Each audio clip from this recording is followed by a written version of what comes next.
یہاں سے فوجیں چلیں گی، سیاہ علم برآمد ہوں گے اور کوئی طاقت انہیں روک نہ سکے گی، ان کا منہ پھیر نہ سکے گی، یہاں تک کہ وہ ایلیا حضور کے زمانے میں یروشلم کا نام تھا، یہاں تک کہ ایلیا میں جا کر نصب ہو جائے۔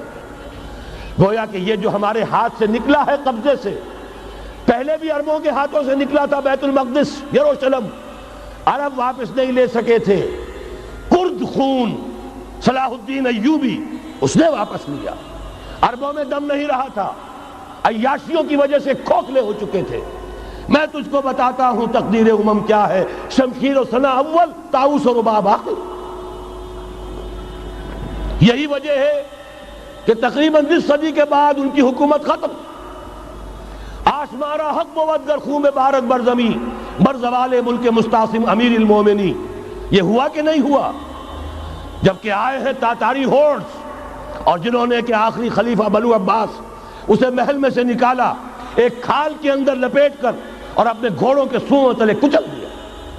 عرب معزول کر دیے گئے تھے، لیکن اب دوبارہ عربوں کو جب سہارا ملا ہے، لیکن اب بھی انہوں نے کہیں اسلام قائم نہیں کیا۔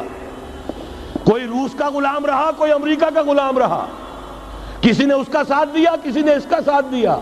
تہذیب ہے تو مغربی، تمدن ہے تو مغربی، وضع میں تم ہو نصارہ تو تمدن میں ہنود، یہ مسلمان ہیں جنہیں دیکھ کے شرمائے یہود۔ یہی معاملہ جب ان کا ہوا تو اب اللہ تعالیٰ کی طرف سے ان کے اوپر وہ عذاب کی بھٹی گرم ہونے والی ہے۔ لیکن اس کے بعد پھر یہاں سے جائیں گے وہ جو ان کی مدد کریں گے، اور یہ ایلیا کو واپس لینے والے یہ مشرق سے چلنے والے لشکر ہوں گے۔ یہ اسی علاقے میں جب انقلاب آ جائے گا، یہ علاقہ خراسان اور پاکستان، جب یہاں نظام خلافت قائم ہوگا، یہاں سے اسلام کی توسیع ہوگی، اور یہاں سے جانب مشرق ہند اور جانب مغرب یہ جو یہودیوں کا سیلاب آ رہا ہے، ان دونوں کا مقابلہ کرنے کے لیے انشاءاللہ العزیز، ورنہ یہ اصابتان جو ہے ایک حدیث میں جمع کرنے کی کوئی اور حکمت ہو نہیں سکتی، ورنہ تو ہندوستان پہ کئی لشکر آئے ہیں۔ لیکن یہ کہ در حقیقت اسی وقت جبکہ عالم عرب میں وہ بھٹی دہکے گی، اسی وقت یہاں انقلاب آ چکا ہوگا۔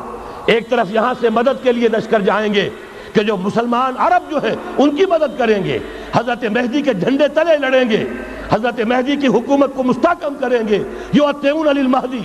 دوسری طرف وہ ہندوستان کی طرف پیش قدمی کریں گے، اور یہیں سے جیسے اس وقت سیلاب نکلا تھا جزیرہ نما عرب سے، ایک داہنی طرف ایک بائیں طرف، ایران، افغانستان، ترکستان، ادھر مصر، لیبیا، الجزائر، مراکش، موریطانیہ، اسی طریقے سے انشاءاللہ اسی علاقے سے اس کا آغاز ہوگا اور بات آگے بڑھے گی۔ تو غرض اصل حاصل کیا ہے؟ یہ ہونا ہے، پچھلے آثار ثابت کر رہے ہیں کہ ہونا ہے، حضور کی احادیث بتا رہی ہے کہ یہی سے ہونا ہے۔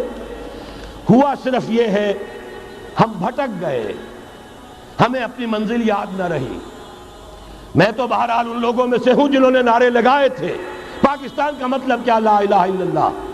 میں سن 46 میں یہاں حبیبیہ ہال میں قائد اعظم نے مسلم اسٹوڈنٹ فیڈریشن کے جس اجلاس کو خطاب کیا تھا، ضلع حصار سے جو 2 ڈیلیگیٹ آئے تھے ان میں سے ایک میں تھا۔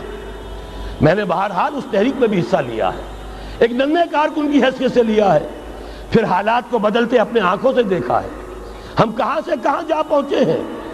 ضرورت صرف اس بات کی ہے کہ آج ہمارا حال یہ ہے، ہماری قیادت، ہماری سیاست ان لوگوں کے ہاتھ میں ہے کہ وہ فریب خوردہ شاہی کے پلاح و کرگسوں میں اسے کیا خبر کہ کیا ہے، تب وہ تاب جاویدانہ، ان کی تہذیب مغربی، ان کی ذہنیت مغربی، ان کی وضاقتہ مغربی، ان کا تمدن مغربی، ان کی سوچ مغربی، ان کے سارے اطوار مغربی۔